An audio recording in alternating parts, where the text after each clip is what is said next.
Hello viewers, 4DIYers here with another tutorial video for everyone.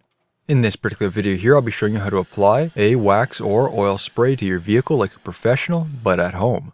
For this, I'm using my 2006 Dodge Ram as an example. Considering that I live in Canada where my truck is exposed to salt, I want to make sure my truck will last as long as possible. Applying some form of a wax or oil spray is a great way of protecting your vehicle. This will help reduce the chance of components rotting out, such as brake lines, fuel lines, floors, frames, rockers, etc. This also maintains the value of your vehicle when you decide to sell it. Starting out, you will need a special pressurized spray gun. I bought this online. There are various styles available, and unfortunately, this is the most expensive tool needed for the job other than an air compressor. A bedliner style spray gun can also be used, and I have done this in the past. However, with a thicker liquid, it may cause some issues, and using a makeshift cavity sprayer isn't as efficient. After a couple applications with this gun, it'll pay for itself, and I don't have to depend on someone wondering if they get in every corner and crevice. Based on the application gun, it may have different settings. This one has a fluid control on the rear. You'll need to dial this in based on the type of spray you're using, movement speed, pressure, and how thick of a coating you want. What I found is easiest is adjusting the fluid flow so only air comes out when the trigger is depressed. Then let the liquid slowly come out based on your preference.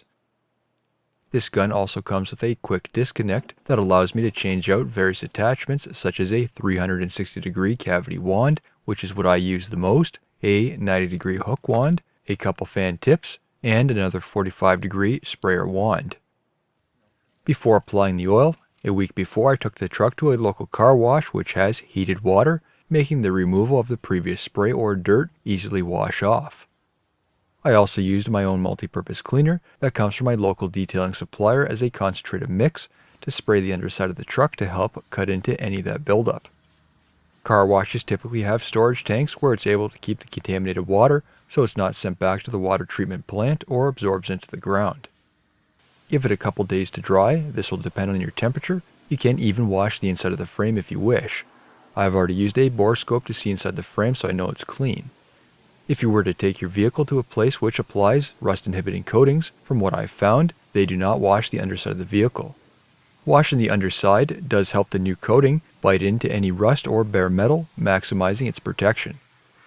Next was cleaning up a little rust I had. It was fairly superficial. I used an angle grinder with a cup wire wheel for the bigger spots and a drill with a wire wheel for the smaller spots. The area was degreased. I applied a rust-inhibiting paint and let the paint cure for a couple weeks. Here's a view of the frame after it's been washed and those rust spots were cleaned up.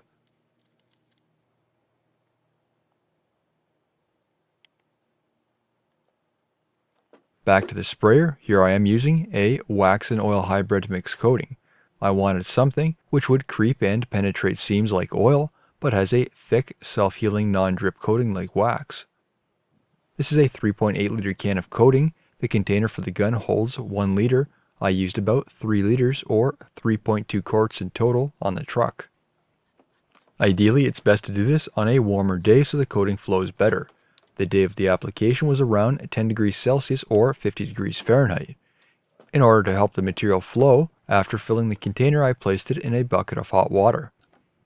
As for the air compressor setup, I no longer have a large air compressor so I'm using the smaller one instead. This is a 6-gallon compressor. It will run often but does keep up. While it has a built-in regulator, I used a moisture separator on another regulator to help remove any water which may cause application issues. I found the pressure is best between 90 to 100 psi, however this can vary depending on the fluid thickness. Park your vehicle in an area where it doesn't matter if you get any oil spray on the ground. This may stain if you have a paving stone concrete or asphalt driveway.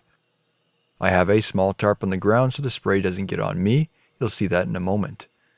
I would also recommend wearing a respirator and gloves, as you will most likely get in contact with the spray on your hands when working with the cavity wand. Using the cavity style wand, you'll find various slots and holes created from when the frame was manufactured. Insert the wand fully inside these. Then squeeze the trigger, applying the spray inside the frame while pulling the wand out at the same time. Watch when you do get to the end before the nozzle comes out, as you can spray yourself. The speed at which you will pull the wand out will depend on your pressure and fluid setting. Using the same hole, you can work ahead of that hole and to the back of the hole. Based on the wand length, this will depend on how far of an application you can do inside the frame.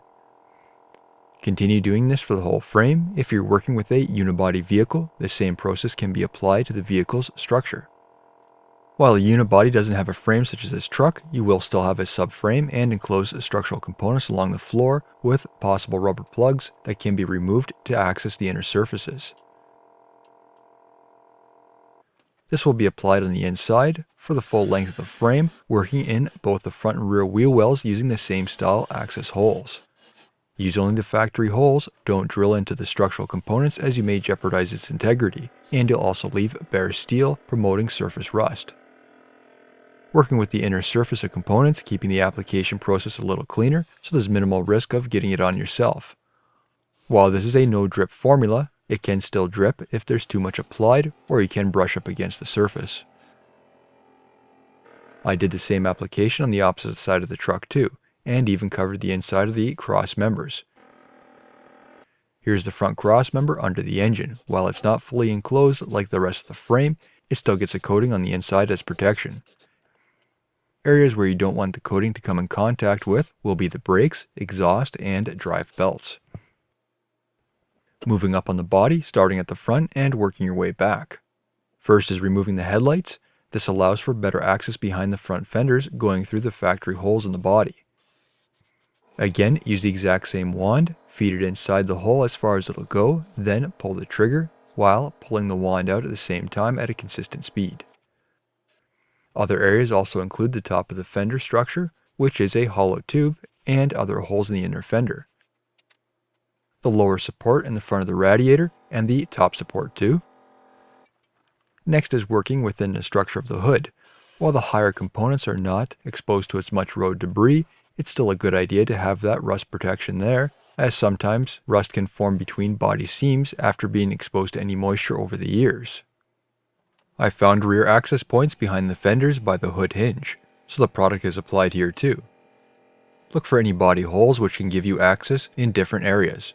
This will ensure every area is sufficiently coated. The edge around the fender openings, rocker panels, and doors on this model are common areas for panel rot out. The rocker panel then gets an application. While we're here, the cab corners are another area which can get an application too. This can be done from the underside of the truck. Other vehicles may be required to have trim panels removed inside along the door's edge, or you can drill holes in body panels using a step drill, then cap the holes off after. Oil spray access caps can be purchased at your local auto parts store. This truck has had some body panels previously drilled, as shown by the black plastic caps. When the door is open, you can go in from the hinge side to access the back side of the fenders too. While my doors are also drilled, you'll have door drains at the very bottom edge. In this case, they are hidden behind a rubber door gasket. Here you can fit the wand inside, then apply the coating along the bottom of the door and side seams.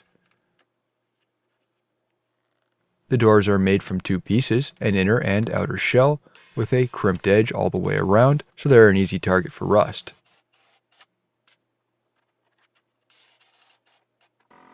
It's important to flush out the top of the fenders when you're washing your truck.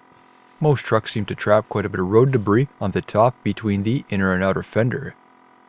For the ram, there is a series of holes which allows you to flush out the dirt with water, make sure it's dry, then the rust inhibiting coating can be applied. This is where I switched over to a 90-degree wand tip, which seems to get the best access. You can also use the 360-degree wand sprayer from the bottom up. Spray on the exposed area of the inner fender along with the inside surface of the box sides.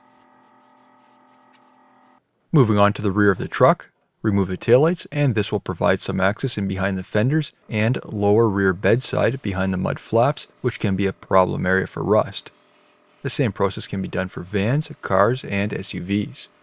Vehicles with enclosed trunk compartments can also have some interior trim pulled back to provide access on the backside of panels. A mix between the 90-degree and 360-degree wands can be used. The tailgate gets the same treatment. I've seen quite a few tailgates rot out.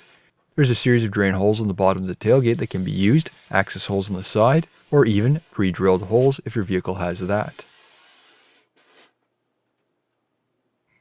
When done all your inner surfaces, now is spraying the exposed visible areas as a final step. This would be the underside of the floor, frame, cross members, brackets, springs, axles, backside of steel bumpers, etc.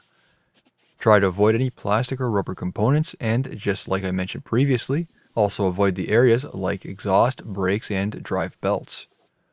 As you may have seen during the video, I did get some overspray product on the outside of the body panels. This can be easily washed off with soap and water, or if it's a little harder to remove, make sure the panel is free of any dirt which can cause paint damage, then use a clean cloth with isopropyl alcohol. The coating will appear to have a wet finish once done. Products will vary, some may drip, others won't, so be sure to refer to your product's application guide. For this particular product, do not drive the vehicle or let it get wet for 4 hours. And after a week, here's the coating. Depending on how much your vehicle is driven, the thickness of coating, product used, and environment, an application may be required every year, every other year, or it may last longer. A wax coating will give more durability than compared to an oil spray. New videos released every week on my channel. Be sure to hit that thumbs up button. It's a huge help to me, and leave a comment below if you found this tutorial helpful. And if you're not a subscriber, be sure to hit that subscribe button. Thank you for watching.